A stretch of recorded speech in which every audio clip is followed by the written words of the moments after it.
सोमवार व्रत की कथा। एक साहूकार था जिसके घर धन आदि किसी प्रकार की कोई कमी नहीं थी, परंतु उसका कोई पुत्र नहीं था। वह इसी चिंता में दिन रात रहता था।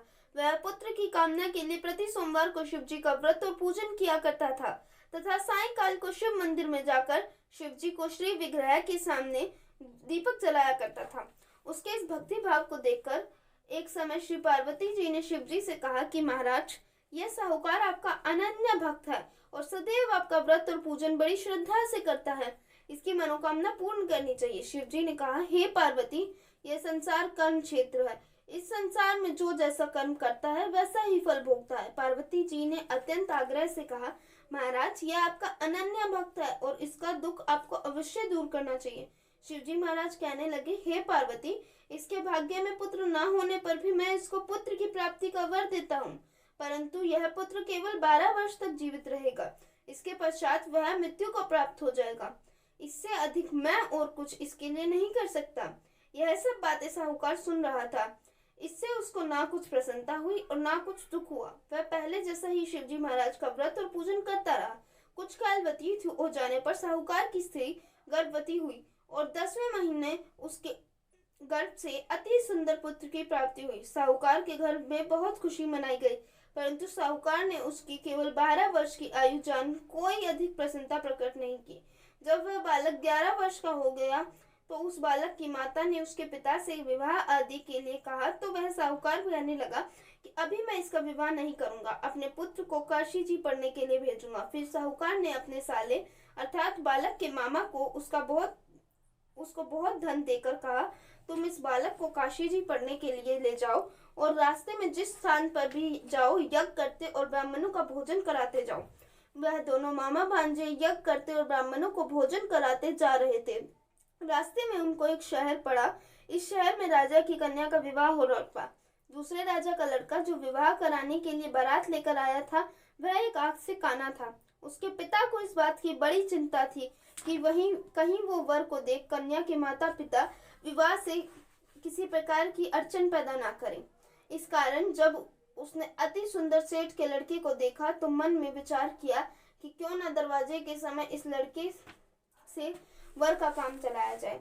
ऐसा विचार कर वर के पिता ने उस लड़के और मामा से बात की तो वो राजी हो गए। फिर उस लड़के को वर के कपड़े पहना तथा घोड़ी पर चढ़ा दरवाजे पर ले गए और सब कार्य प्रसन्नता से पूर्ण हो गया। फिर वर के पिता ने सोचा कि यदि विवाह कार्य भी इसी लड़के से करा लिया जाए तो क्या बुराई है। ऐसा विचार कर लड़के और उसके मामा से कहा, यदि आप फेरों और कन्यादान के काम भी करा देते तो आपकी बड़ी कृपा होगी और इसके बदले मैं आपको बहुत सा धन दूंगा। तो उन्होंने स्वीकार कर लिया और विवाह कार्य भी बहुत अच्छी तरह संपन्न हो गया। परंतु जिस समय लड़का जाने लगा तो उसने राजकुमारी की चुनरी के पल्ले पर लिख दिया कि तेरा विवाह तो मेरे साथ हुआ है, परंतु जिस राजकुमार के साथ तुझको भेजेंगे वह एक आंख से काना है और मैं काशी जी पढ़ने जा रहा हूँ। लड़के के जाने के पश्चात उस राजकुमारी ने जब अपनी चुनरी पर ऐसा लिखा पाया तो उसने राजकुमार के साथ जाने से मना कर दिया और कहा कि यह मेरा पति नहीं है, मेरा विवाह इसके साथ नहीं हुआ, वो तो काशी जी पढ़ने गया है। राजकुमारी के माता पिता ने अपनी कन्या को विदा नहीं किया और बारात वापस चली गई। उधर सेठ का लड़का और उसका मामा काशी जी पहुंच गए। वहां जाकर उन्होंने यज्ञ करना और लड़के का पढ़ना शुरू कर दिया। जब लड़के की आयु 12 साल की हो गई तो उस दिन उन्होंने यज्ञ रचा रखा था। लड़के ने अपने मामा से कहा कि मामा जी, आज मेरी तबीयत कुछ ठीक नहीं है। मामा ने कहा, अंदर जाकर सो जाओ। लड़का अंदर जाकर सो गया और थोड़ी देर के बाद उसके प्राण निकल गए। जब उसके मामा ने आकर देखा तो वह मुर्दा पड़ा था। उसको देख बड़ा दुख हुआ। उसने सोचा कि अगर मैं अभी रोना पीटना मचा दूंगा तो यज्ञ का कार्य अधूरा रह जाएगा। अतः उसने जल्दी से यज्ञ का कार्य संपन्न किया। ब्राह्मणों के जाने के बाद रोना पीटना आरंभ किया। संयोगवश उसी समय शिवजी और पार्वती जी उधर से जा रहे थे।